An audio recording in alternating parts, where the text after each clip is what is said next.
Hello, I'm Stefan and this is my stainless steel bottleneck gadget you slip over your pinky to play slide guitar. I've been using this thing on and off forever, but now I'm ready for a real lap steel tone.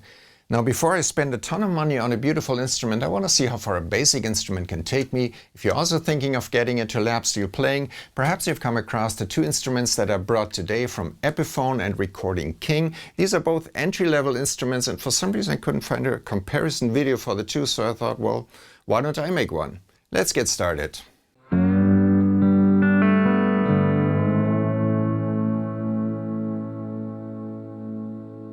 So first up, this is the Recording King RG35SN lap steel.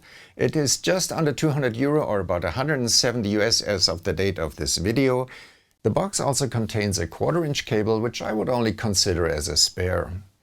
The guitar is made from mahogany, and the two-color sunburst with a paraloid fretboard I think looks really beautiful. This model has a humbucker pickup, but there's also a version with a P90 style single coil pickup. You get the usual volume and tone controls, and they work quite well with a nice range of possible colors from the tone knob.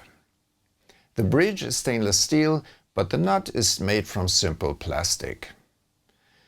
The tuners feel a bit rudimentary, but they work, and the tuning stability is actually quite good. This is the Epiphone Electar Century 1939 lap steel guitar. It costs about 320 euro or 270 US, which is a good chunk more, but that's still a budget instrument. It comes with a simple bag. Now if you're gigging, you will want to get something better, but to just keep it around the studio like I do, this is all you need. The guitar is also made from mahogany with a black finish, and the white plexiglass fretboard gives it a nice nostalgic vibe. It is also fitted with a humbucker underneath that metal bracket. There is no single coil option for this lap steel. Of course, you also get volume and tone controls, and the tone knob is nicely tuned for subtle variations in the sound. Both bridge and nut are stainless steel and feel very solid. The tuners actually appear to be the exact same ones as on the Recording King. I also want to mention the rubber pads on the back, which give you great confidence that the instrument will not slip if you turn around, say, to grab your tone bar or your drink or whatever. I mean, you could even sit like this and the instrument will not go anywhere, so that's well done.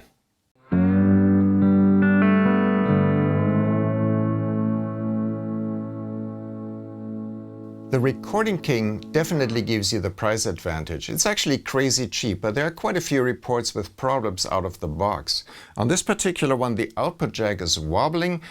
I can tighten it, but I also need a lot of force to even just unplug the instrument. I literally have to yank the plug out, so there are quality control issues with this instrument.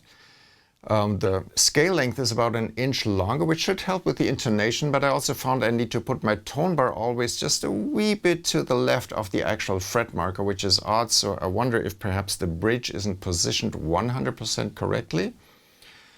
On the Epiphone, the distance between the strings is about 0.1 inch wider. This doesn't sound like much, but you can really feel that difference, and it does make playing individual notes with the tone bar just a little easier. I also tried very hard to find something to complain about, and the only thing I found at all, and this is getting very picky, is these screws that aren't quite flush with the fingerboard. They stick out a bit. I wouldn't want to tighten them because that might actually break the plexiglass. And it doesn't bother me since you never touch the fretboard.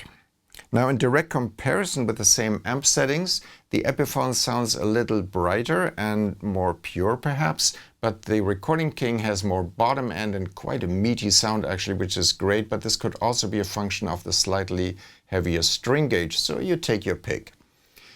If you want to add a Sertano bender, there are videos that show the installation on one of these. On the Epiphone it's a much tighter fit, but David Sertano confirmed to me that there's just enough space to put one on. So in summary, you get an incredible deal with the Recording King, there's no doubt about that. But overall the Epiphone feels like the better quality instrument with its stainless steel nut and no real issues to complain about.